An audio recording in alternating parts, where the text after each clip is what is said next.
March 29th. As if in answer to my prayers for something to accompany me, this has proved a most eventful Sunday morning rather. A new patient has been installed here at the asylum. Quite a bizarre and interesting case. He was brought to our care by 2 police constables who chanced to spy, in the light of the moon, his shadow moving about in the rubble of the Carfax estate. This festering property, formerly an abbey, has long been for sale, but no one will ever go near it.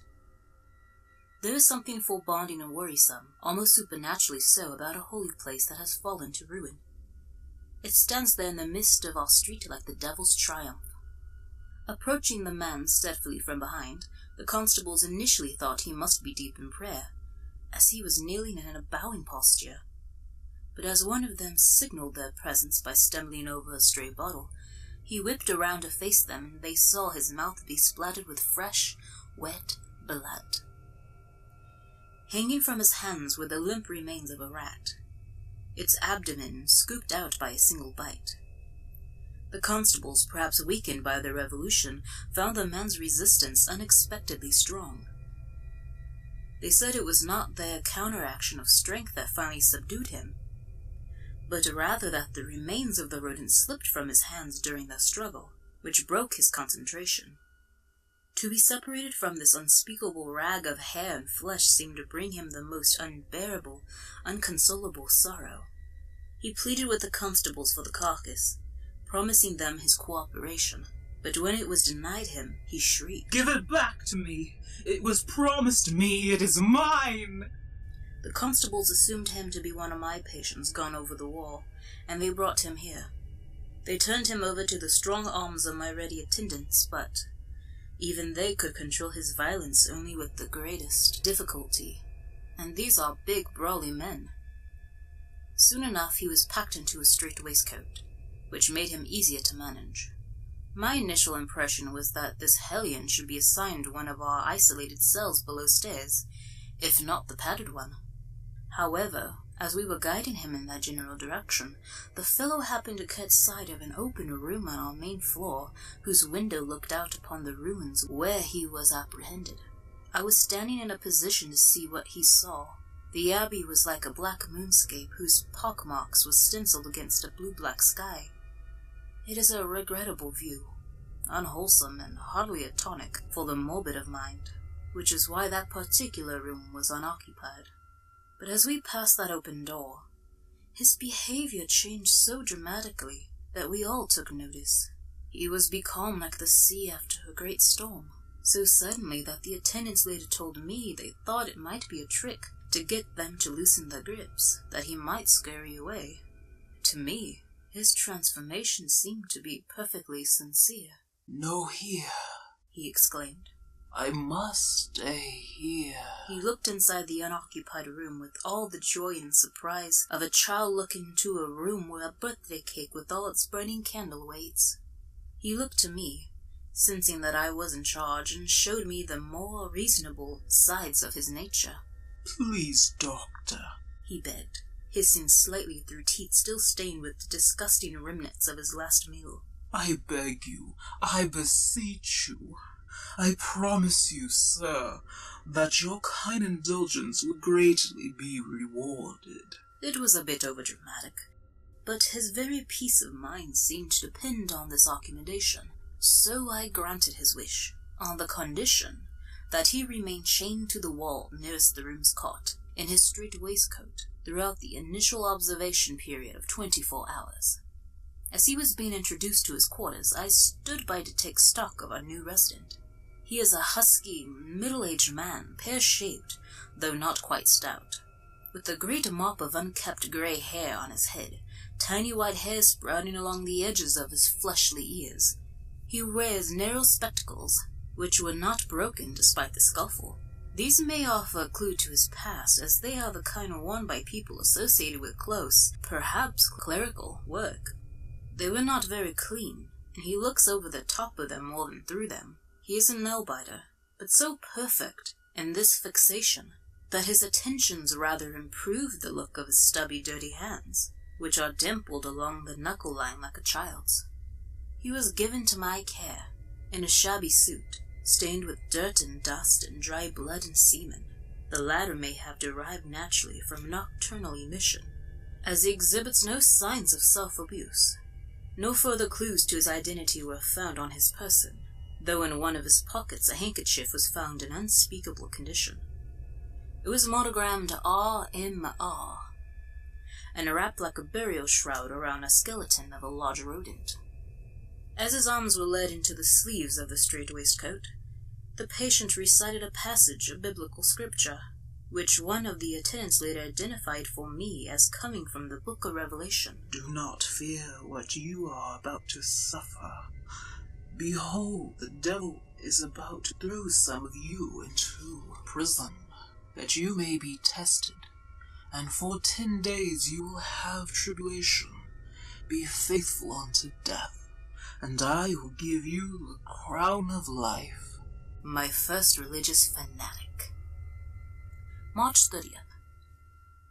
Our new guest's first night passed peacefully, which caused me to think he might be removed from his irons. However, when the sunrise, angry moans, which rise into yells and finally screams as the sun reached its noon peak, were heard coming from his room. Worried that he had somehow used his chains to deal himself a serious injury, the attendants raced there and found him cowering from the sunlight that was streaming through his window. When the men tried to intervene, the patient leaped at them like some kind of rabid animal, but was held firm to the wall by his shackles. His wails were most disruptive to the serenity of our house, and disturbing to the other patients.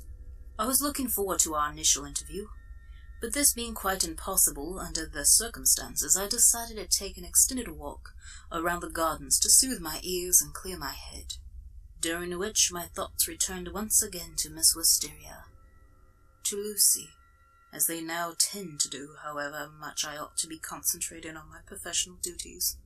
Returning indoors 1¼ hours later, I recorded some letters, treated myself to a small scone and a short nap on the leather sofa here in my office, then rose again to conduct my evening tour of the patient's cells.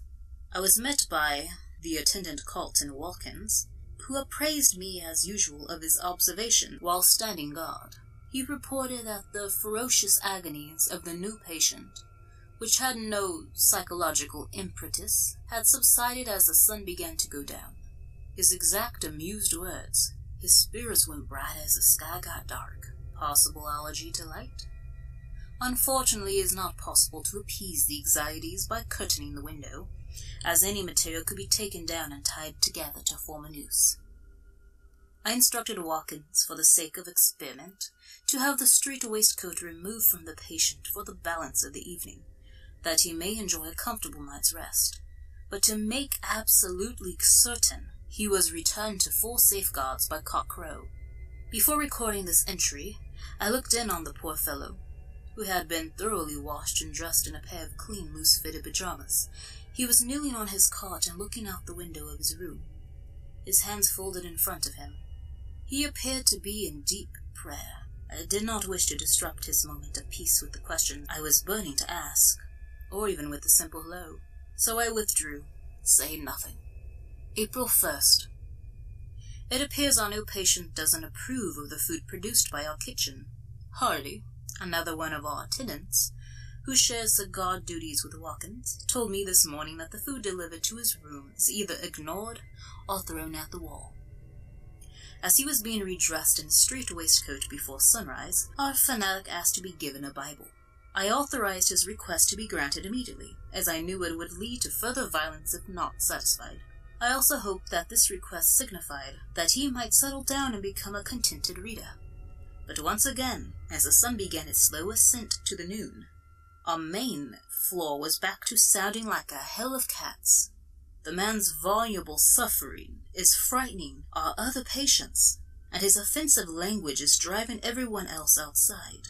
Fortunately, the weather is not presently adverse to this, and the schedule of our patient's madness, I shall call him RMR, until more exact identification is made, is making itself known.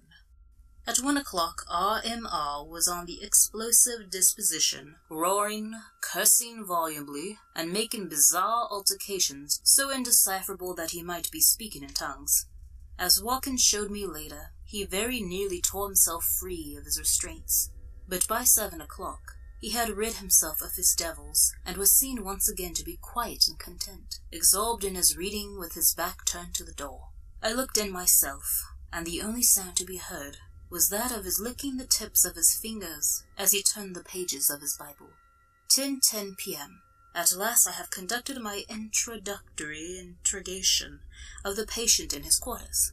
He was of calm disposition, but not knowing how my questions might affect his moods, I insisted that he be placed in his strait waistcoat for our interview. I was accompanied by Watkins for protection, and by Ralph Morrison, who kept a record of our meeting in shorthand, to which I refer now and shall embellish as need be. "Good evening," I greeted him. "I am sorry that we cannot make our proper introductions before now, but let us take this opportunity to put things right. I am Dr. John Seward, Chief Superintendent of Carfax Asylum, which is the name of this institution. Could I please have the pleasure of knowing your name?" The patient was sitting on the floor, half facing his wall. He seemed to accompany his own world rather than the one we shared, and gave me nothing by way of an answer. I produced his handkerchief from the side pocket of my white work coat. "You were found in possession of this soiled handkerchief, bearing the monogram RMR, I noted. May I presume that these are your initials?" The introduction of the handkerchief excited him. He turned toward me more directly, scrambling from seating position onto his knees. His expression, sullen, but a moment before, became positively childlike. "Who gave you that? It's mine! Give it back to me!" Then, in case his bullying had no trick with me, he added in an altogether meeker voice, "Please, Doctor. It belongs to me. May I have it back?" "Perhaps, but first, the initials." Now the patient brooded, like an angry child or grumpy pet who has required to perform a trivial task before receiving a reward. "They are the initials of a stranger who took me into his home and raised me. He gave me his name, and he gave me that handkerchief. May I?" "You may have it back when we finish here," I told him sternly, as I returned the folded handkerchief to my pocket. His expression darkened, as if silently cursing me behind pursed lips. "The initials RMR," I pressed on. "They stand for—" "Renfield. I cannot tell you what the R or the M stood for, as my benefactor was also known to me and everyone else in our village as the Reverend Mr. R.M. Renfield." "A priest?" "A victor." "I see. And where was his victorage?" The question seemed to inflame the patient. He leaped to his feet, hissing, his vowels gasping. "Do I look like a Judas to you? I cannot tell you that. A vanguard does not reveal his trail." "And what do you mean by that?" At first Mr. Renfield said nothing, but looked upon me with an expression that could be described only as abominable. "To you," he said, "such indiscretions may mean nothing, but to those of a higher calling—" He did not complete his sentence, but with little he did express caused him to stand taller, more erect. He gestured with his head towards the bonds that strapped his arms to his person. "What right have you to handle me in this disrespectful manner?" "Mr. Renfield, you were found in the abbey ruins of the Carfax estate, which adjoins these grounds. I admit the grounds appear to be wide open to the public, but they are, in fact, private property, albeit no longer in any condition to keep people out. Therefore, you are guilty of criminal trespass.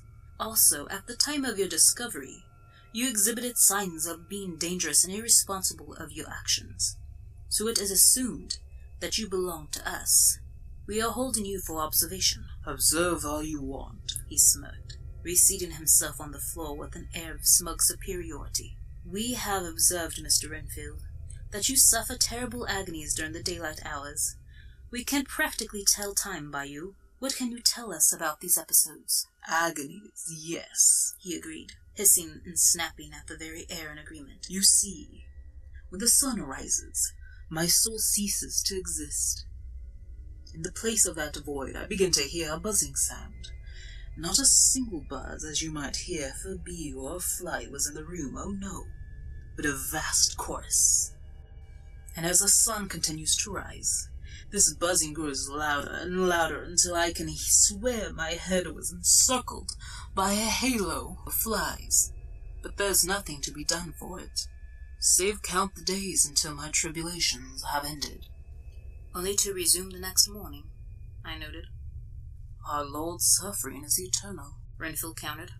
If he would have me suffer, he must have a most excellent reason. Mr. Renfield, I asked him directly, what were you doing in Carfax Abbey? Seeking shelter. You're lucky to have been pulled out of there alive, you know, I told him. That place is a death trap waiting to happen, full of dodgy floorboards, weak walls, and areas of ceiling that look straight up to the stars at night. It hardly qualifies as shelter. It called to me with a voice I knew. It looked familiar to me, like home. Because you are raised in a vicarage, I reasoned. Is there anyone from your family you wish us to contact? I have no family. You mentioned a vicar. Today, the Reverend Mr. R.M. Renfield may be contacted only by means of prayer. So you have no one? None but those I carry inside me. Here, he said, gesturing to his heart, but missing that target and pointing closer to his stomach. That is most regrettable, I said. You have my deepest sympathies, Mr. Renfield. And you have mine, Dr. Seward, he said, without even turning to witness my reaction. I was confused and perhaps somewhat defensive. Excuse me, I have your sympathies? The patient looked at me now and moved forward slightly onto his knees. Watkins prepared himself in the event of a lunge, but I gestured for him to remain seated. Oh, indeed you have, Renfield said. I may be many things, Doctor, but I am nobody's fool.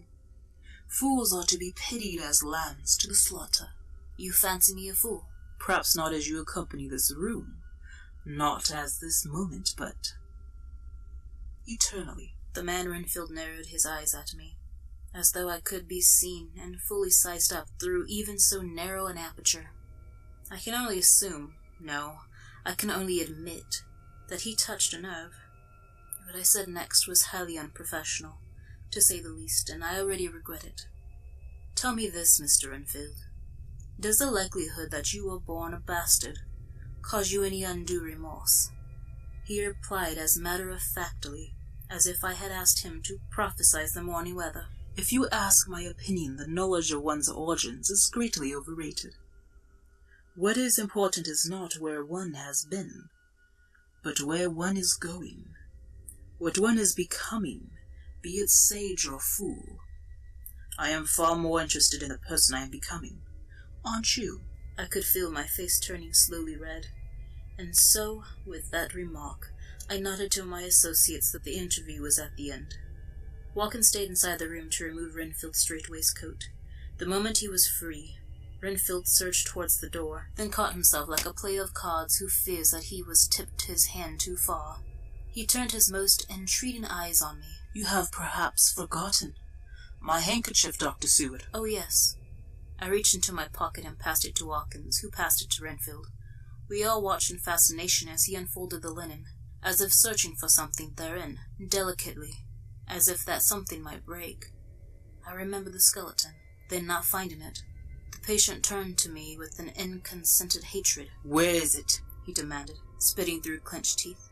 Watkins barred him from coming any nearer to me. What have you done with it? I tried my best not to appear startled, but the size of his anger appeared literally to transcend the size of his being.